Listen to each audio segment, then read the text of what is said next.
These are various examples that illustrate how forcefully we've been using our authority at the Federal Reserve to help financial markets regain their health. In total, our various lending facilities have provided more than $1 trillion of added liquidity to the financial system. While the Federal Reserve has undertaken some of these historic and unprecedented actions, the severity of this situation required that the executive and legislative branches also step in. And as you're aware, the Treasury has allocated $700 billion to its Troubled Asset Relief Program, also known as the TARP. And while there have been well-publicized changes to the direction of the program, and even just in the past few days, the mission of the TARP remains clear, and that's to get private credit flowing again. Now, I can understand why some people find it difficult to keep track of all of these initiatives that we've been engaging in. And even I also can understand why some critics describe them as a bailout of Wall Street firms. But in my view, the critics are missing the point. Without the normal functioning of credit markets, Main Street can't function either.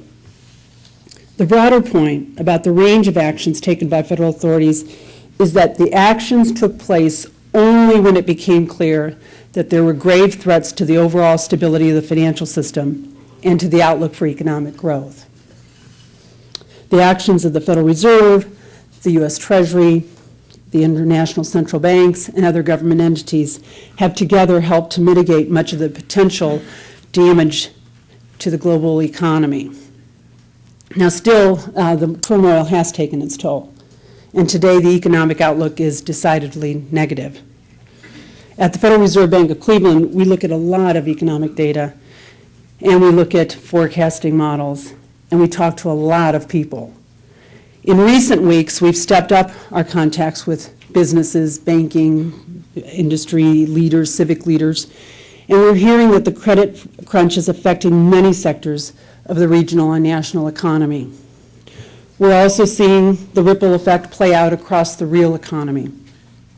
Collectively, the information that I've been looking at tells me that the economy is now in a recession. Although the National Bureau of Economic Research, and that's the referee in such matters, has not yet called one. Nationally, employment has been declining all year, and in last week's employment report, we saw the characteristic monthly employment losses that are associated with a recession. Manufacturing output has been following a similar course. And you won't be surprised to learn that retailers are posting dismal sales figure. And in fact, just this morning, the Commerce Department reported the worst retail sales figures in 40 years. At the moment, the signs point to a recession that are beyond your garden variety downturn. But the length and severity of the recession will depend on how quickly credit markets return to normal. And there is evidence that in some financial markets, such as in the interbank lending market and commercial paper market, that some progress is being made. But how will we know when the financial markets are back on solid footing? Well, here are some of the signs of normal that I'm looking for. First, banks have to begin lending to one another, and credit markets have to operate without the extraordinary involvement of the Federal Reserve and the U.S. Treasury. While the Federal Reserve's involvement has been consistent with our role as lender of last resort, the private sector's ability to stand on its own 2 feet will be pivotal to an eventual recovery of financial markets. Second, home prices must stabilize. The downturn in the housing market, as I indicated earlier, was the catalyst for driving the volatility in the broader economy and in the freezing up of credit markets. I'm looking for housing prices to reach bottom. Unfortunately, I don't think we're there yet. Third, today's extremely low trading volumes in the private markets for mortgages, student loans, auto loans has to pick up. I believe that this process will accelerate once confidence in the pricing of these assets is slowly restored. Finally, just from a personal perspective, I'll consider us back to normal when the Federal Reserve is no longer on the front pages, but in the back pages of the business section. But we're not there quite yet. And even when markets return to normal, what we typically think of as normal, we're still going to have changes that will need to be made for the long run. We need to focus on factors that I cited that were at the cause of this turmoil: the lax underwriting standards, complex products, excessive leverage. The next Congress and the incoming administration are sure to seek stricter regulation and more government oversight. The private sector is already taking action on their own, however.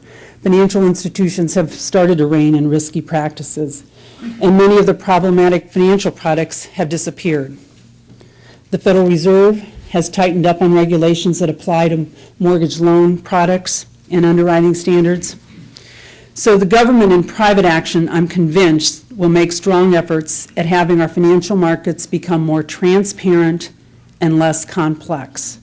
Investors have to know what they're buying, and borrowers have to understand their obligations. As we work toward that future, let's not forget what resources we have to work with. And when I talk about resources, I'm not talking about the funds that have been advanced by the Federal Reserve and the Treasury. I'm referring to the true resources of this country: our people, our business enterprises, and our ingenuity. These are the resources that we can all have confidence in.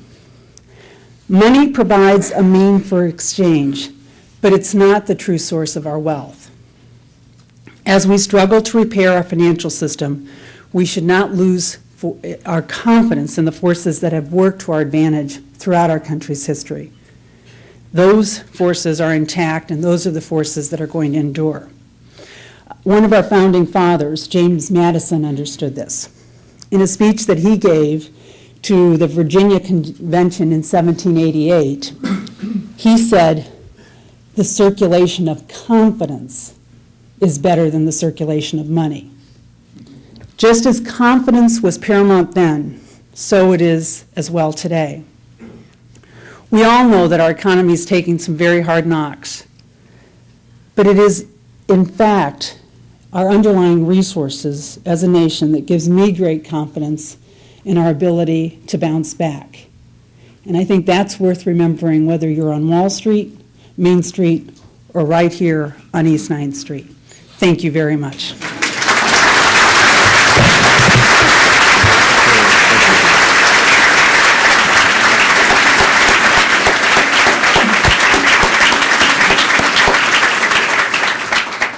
Thank you, Sandy. Today at the City Club of Cleveland, we're listening to Sandra Pianalto, President, Chief Executive Officer of the Federal Reserve Bank of Cleveland. We will return to our speaker in just a minute for our traditional City Club questions, and I'm sure there are many of them today. We encourage you to formulate questions for our speaker now, and I would like to remind you that hopefully their questions are brief and to the point. Today's forum is the annual Larry and Barbara Robinson Family Foundation Forum, which recognizes a very generous gift from the Robinson family to the City Club Forum Foundation Endowment. With us today at the head table is Mrs. Barbara Robinson. Would you please stand, Barbara, so we can show our appreciation?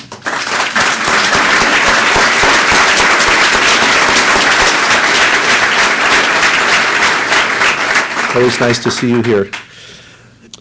We're pleased today to welcome guests at tables hosted by Baker Hostetler, Chase, Charter One Bank, the Cleveland Foundation, Cozy, Federal Reserve Bank, Fifth Third Bank, Key Bank, National City, Notre Dame College, and Western Reserve Partners. Thank you for joining us today.